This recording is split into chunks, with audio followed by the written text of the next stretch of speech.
कहानी की शुरुआत में हम एक शहर को देखते हैं जहां पर लोग भूख से मर रहे हैं और सरकार इन्हें दूसरी जगह ले जाना चाहती है, लेकिन सिर्फ कुछ गिने चुने लोगों को, और ये काम पिछले कई महीनों से चल रहा है। वहीं हम एक लड़की मिया और उसके हस्बैंड निको को देखते हैं। निको अपनी वाइफ को लेकर दूसरी कंट्री आइलैंड जाना चाहता है क्योंकि कुछ ही टाइम पहले इन्होंने अपनी 2 साल की बच्ची को खो दिया, वो भी इस कंट्री की गवर्नमेंट की वजह से। मिया इस वक्त प्रेग्नेंट है, यानी कि वो एक बच्चे को जन्म देने वाली है। इसीलिए ये दोनों चाहते हैं कि ये समंदर के रास्ते कंटेनर में बैठकर इलीगल तरीके से इस कंट्री को हमेशा के लिए छोड़ दें। ये दोनों इस बात के लिए श्योर हैं क्योंकि अब इन्हें जल्दी कंटेनर शिप पर चढ़ा दिया जाएगा। इसके बाद इन्हें कोई परेशानी नहीं होगी क्योंकि आइलैंड में कोई चेकिंग नहीं होती। लेकिन जब ये दोनों कंटेनर के अंदर होते हैं तो अचानक से कंटेनर का गेट खुल जाता है और बहुत सारे लोग उस कंटेनर में आ जाते हैं। ये सब भी इलीगल तरीके से आइलैंड जाना चाहते हैं। कंटेनर में बहुत ज्यादा लोग होने की वजह से कुछ लोगों को कंटेनर से उतारा जाता है, जिसमें निको को भी उतरना पड़ता है, और इस तरह से ये दोनों के दोनों अलग हो जाते हैं। मिया बहुत ज्यादा परेशान होती है क्योंकि वो अपनी प्रेगनेंसी के आखिरी स्टेज पर है। इस वक्त उसे अपने हस्बैंड निको की जरूरत है। वो निको को फोन करती है, निको से तसल्ली देता है कि जल्दी मैं दूसरे कंटेनर में बैठकर आइलैंड पहुंच जाऊंगा जहां पर हम दोनों एक बार फिर से मिल जाएंगे। अब इनके कंटेनर को चेक करने के लिए पुलिस आती है। ये सब के सब अपने सीक्रेट रूम्स में छुप जाती हैं, लेकिन पुलिस वाला कहता है कि अगर तुम बाहर नहीं आए तो मैं सबको गोलियों से भून दूंगा। सब अपनी जान बचाने के लिए बाहर आ जाते हैं। ये इलीगल तरीका है। वो पुलिस वाला सबको बाहर ले जाता है और गोली मार के उन्हें समंदर में फेंक देता है, लेकिन मिया बच जाती है क्योंकि वो कंटेनर के ऊपर थी।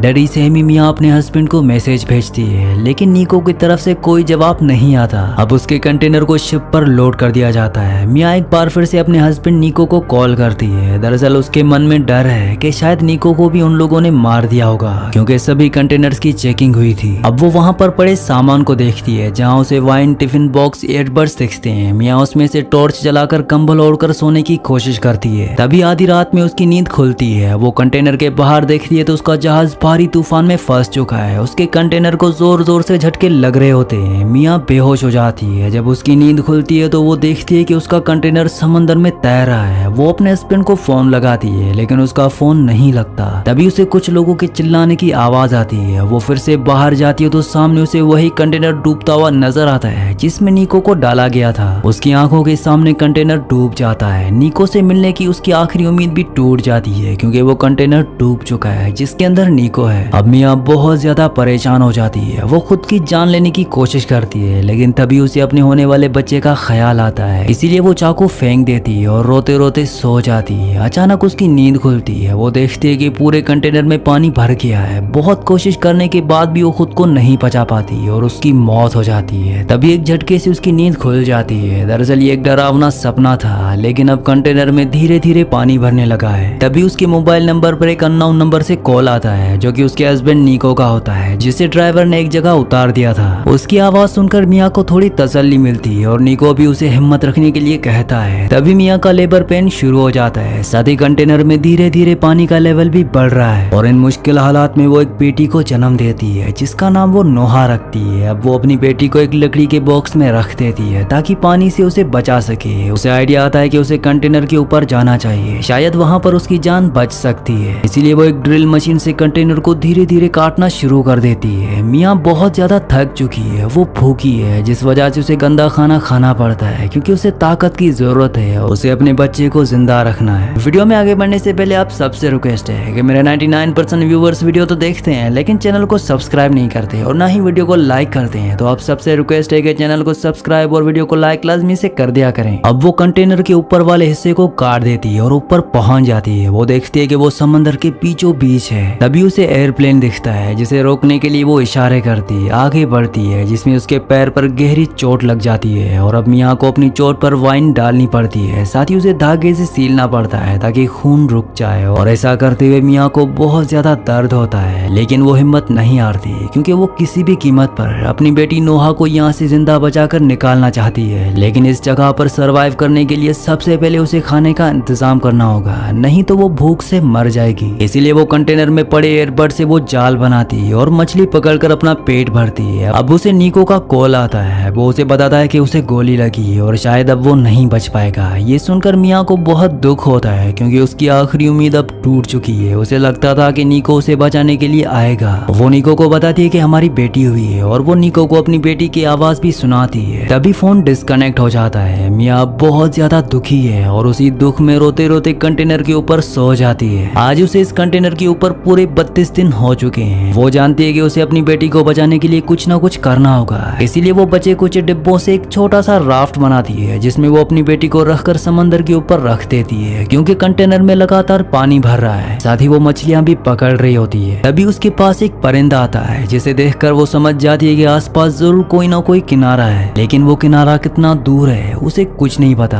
क्योंकि ये पंछी समंदर के ऊपर कई मीलों का सफर तय करते हैं। अब रात को एक बार फिर से कंटेनर के वो होल्स जो मिया ने पहले बंद कर दिए थे वो खुल जाते हैं, जिनसे बड़ी तेजी से कंटेनर के अंदर पानी भरना शुरू हो जाता है। मिया अब कंटेनर के अंदर जाती है क्योंकि वहाँ पर उसके पहले बच्चे की फोटो है, और जब वो फोटो ले रही होती है तभी उसका पैर वहाँ नीचे कुछ रखे सामान में फंस जाता है। पानी पूरी तरह से भर चुका है। साथ ही बाहर जो उसकी बेटी की राफ्ट थी जिसमें उसने अपनी बेटी को रखा था वो भी अब कंटेनर से दूर जाने लगती है। मिया किसी तरह से अपने आप को वहाँ से छुड़ाकर बाहर आती है। वो देखती है कि उसकी बेटी की राफ्ट दूर दूर तक कहीं भी नहीं है। वो बहुत ज्यादा परेशान हो जाती है क्योंकि इतने अंधेरे में राफ्ट को देख पाना पूरी तरह से नामुमकिन है। तभी उसकी बेटी की राफ्ट के चारों तरफ एक व्हेल मछली आती है जो पानी का फवारा ऊपर की तरफ फेंकती है, और जब मिया की बेटी के चेहरे के ऊपर पानी गिरता है तो वो नींद से जागकर रोने लगती है, जिससे मिया को अंदाजा लग जाता है कि उसकी बेटी नोहा कहाँ पर है। वो जल्दी से नोहा के पास जाती है और उसके राफ्ट पर लटक जाती है। पूरी रात वो इसी तरह से लटकी रहती है। अगली सुबह जब उसकी नींद खुलती है तो वो समझ जाती है कि वो इस तरह से ज्यादा वक्त तक नहीं रह पाएगी। वो अपनी बेटी को थैंक्स कहती है क्योंकि कुछ ही दिन पहले उसने अपनी जिंदगी का खात्मा करने का फैसला कर लिया था, और जब वो ऐसा करने वाली थी तो ठीक उसी पल में नोहा ने, जो कि उसके पेट के अंदर थी, उसने अंदर से लात मारी थी, जिस वजह से मिया ने अपना फैसला बदल दिया था। मिया अब देखती है कि उनके ऊपर बहुत सारे सीगल्स उड़ रहे हैं। उसके पास जो मछलियां होती हैं वो उन्हें पानी में फेंक देती है ताकि यहाँ पर और भी ज्यादा सीगल्स आए और दूर से कोई इन्हें देख ले।